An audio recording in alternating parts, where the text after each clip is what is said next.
So let's talk about what's new with you guys. Tell me your role now. Sure, I'm the SVP of K-12 strategy at Instructure. Okay, good. So what's happening? What's new? So we've just released the 2022-23 EdTech Top 40. This is the 6th time we've released an analysis of EdTech engagement across the market. It's the most data that we've been able to analyze, over 58 billion data points, and pretty significant and interesting findings this year. Okay, so let me just give some context then. Yeah. So you've already had an organization that was essentially tracking what's going on in the bajillion apps, and that's not even exaggerating, that are out there for K-12. And the average that we have cited out of our national survey is 3,000 per school and district. And now you've gone deeper into what they're actually doing with them. So tell me more. So LearnPlatform was designed and developed to help school districts analyze and understand which tools were being used and how they were being most effective for which students. In December of 2022, we merged with Instructure, the most ubiquitous teaching and learning platform in the country, and both K-12 and higher ed. So this year, working together, we've released this 6th report. Analyzing those 58 billion data points, analysis of I think almost 5,000 students, 5 million students and teachers, we found that there's actually been a slight increase at an organizational level of how many EdTechs are being used on average, but a decrease for individual teachers and students. So while students and teachers are engaging with fewer tools than they were last year, they're personalizing, they're choosing, they're doing what they need to do to teach and learn. Organizations are having to deal with a much more diverse group, and the number of tools every school district is engaging with has increased to 2,500, almost 2,600, 2,591. Oh, wow. So I'm trying to understand what you just said, which is basically Sure. less use, fewer apps, So but organizationally more apps. I'm lost. Sorry, let me be clear. Okay. So we analyzed almost 11,000 different EdTech tools that are Okay. being used across students and teachers. When we looked, individual students were engaging with about 14% fewer individual products than they did year over year. So like a fewer math app, there's like less math app, there's Yeah. less literacy apps. I understand that because we're hearing the same thing with districts. They're talking about what they call selective retirement of the duplicate apps. Yes. That are essentially doing very similar things. I think the thoughtful refinement has really kicked into gear Yeah. for individuals. It's a sign of But maturity, right? That's Yeah. correct. However, the requirements for organizations is larger because they're actually, the number of total apps that they're engaging with has increased 1.7%.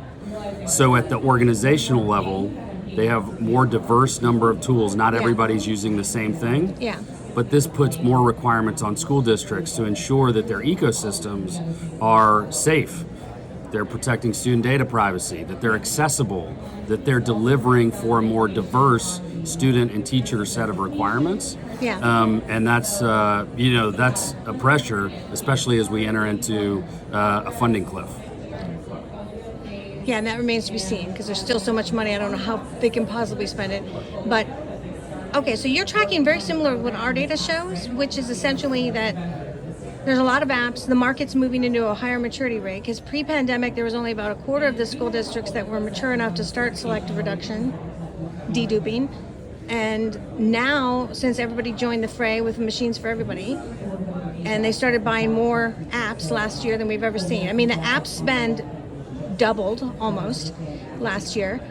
It'll increase again this year by about 5% according to our data. But now what you're saying is that the rest of the market's actually maturely using core, probably some core tools, not necessarily core curriculum, but some core things, but then there's a lot of loose ones. Are you also tracking all this newbie stuff that's coming in? Is it specialized? Absolutely. There's Okay. certainly more specialization occurring. Okay. I think you're also seeing contraction of feature sets Okay. and the rise of platform adoption. So the ability for organizations to adopt platforms that integrate other tools and technologies into their work is really streamlining that process. They're trying to make this thoughtful. I think that's why the Instructure Learning Platform has over 800 different partners and integration partners. It's easier to manage all of that. It can be overwhelming to manage almost 3,000 different products. Yeah, but yeah. if they work through the same tools, it becomes a little bit easier. More comprehensive, yeah. Yeah. Okay, well, we've seen sort of the opposite in our national numbers. We had 7,300 some respondents. The drop in LMS purchase and just dropping them in all together has been phenomenal. Well, And- so in 2020, most school districts on average were using more than one LMS. Oh yeah, that's true. And so now Yeah. you're seeing this selective refinement. The other thing that the EdTech Top 40 shows is that 58% of the top 40 are teacher and student engagement tools. So they're activating more, even as all schools have returned to in person. Yeah. Even though we're not just hybrid and remote, learning is now tech enabled. They Yeah. continue to engage together, and they're driving more engagement. The other, new entrants to the EdTech Top 40, there are 3 new entrants. It's relatively stable, but 3 new entrants. 2 of them are security focused, student data privacy focused with GoGuardian and Securely for the first time Yeah. are in the top 40. Yeah, that's great news. I'm really glad to hear that because we definitely have a problem there. Well, good. Well, anything else? Yeah, I think the last thing that we're seeing is this need to be to thoughtfully refine. They're making decisions for a more diverse group. The other thing they're using is evidence to make those decisions for the first time in really significant ways. An increase in rapid cycle evaluation, an increase in SL-aligned evidence within RFPs and purchasing has certainly led to folks putting forward how much better their tools are across not just the top 40, but across the market. That's awesome. Awesome. I think the only drawback might be that newer things aren't going to have accumulated all that evidence, and they might actually be better because of the quality of their UI UX, but we don't have a market really in K-12 that understands UI UX that well. that Yeah, I tries think to- the nice opportunity here is with the Every Student Succeeds Act actually outlines 4 levels of evidence, ranging from demonstrates rationale, a thoughtful logic model, Yeah. to very rapid evaluations, whether they're comparative or correlative. Our work at LearnPlatform with Evidence as a Service is delivering on rapid cycle evaluation in 4 to 8 weeks.